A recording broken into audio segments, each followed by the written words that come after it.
হালকা থেকে মাঝারি ধরনের বৃষ্টিপাত, কোথাও কোথাও বজ্রবিদ্যুৎ এবং দমকা হাওয়া থাকার সম্ভাবনা রয়েছে।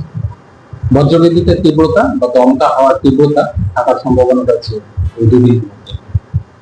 তারপর 30 তারিখে কিছুটা কমবে, প্রধানত বিক্ষিপ্ত হালকা মাঝারি ধরনের বৃষ্টিপাতের সম্ভাবনা থাকবে 30 তারিখে, কিন্তু ইন্টেন্সিটি তীব্রতা কমবে 30 তারিখে।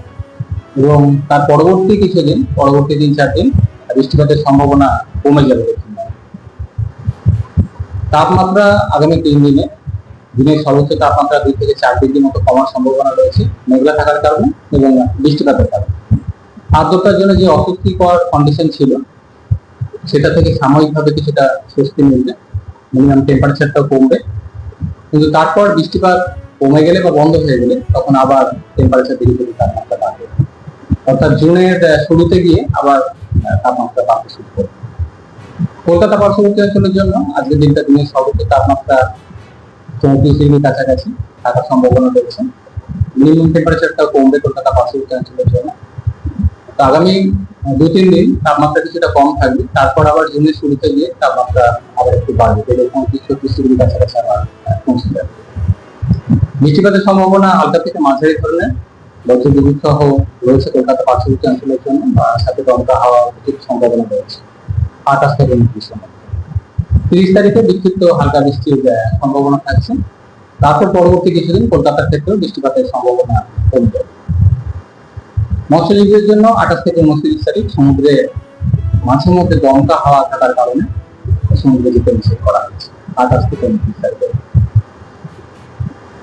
উত্তরবঙ্গের জেলাগুলির জন্য আজকের দিনটা অর্থাৎ 28 তারিখ বিক্ষিপ্তভাবে হালকা থেকে মাঝারি ধরনের বৃষ্টিপাতের সম্ভাবনা, 2-1 জায়গায় বজ্রবিদ্যুতের সম্ভাবনা রয়েছে।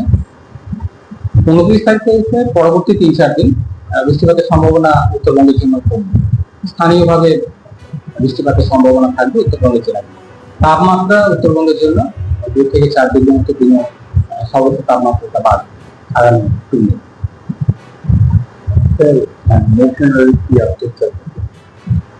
বর্ষা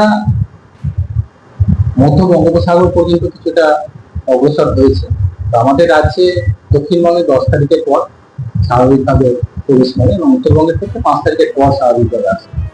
আমাদের রাজ্যে স্পেসিফিক আপডেট পরে জানানো হবে, এখনো সেভাবে স্পেসিফিক কিছু বলা হয়নি, পরবর্তী সময় আপডেট দেওয়া।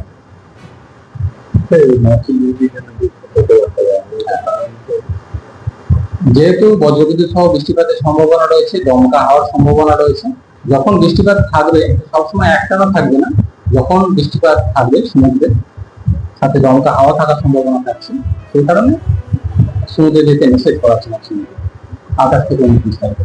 একটানা দমকা হাওয়া নেই, কিন্তু যে সময় বৃষ্টিপাতের সম্ভাবনা তৈরি হবে সেই সময় দমকা হাওয়া থাকে।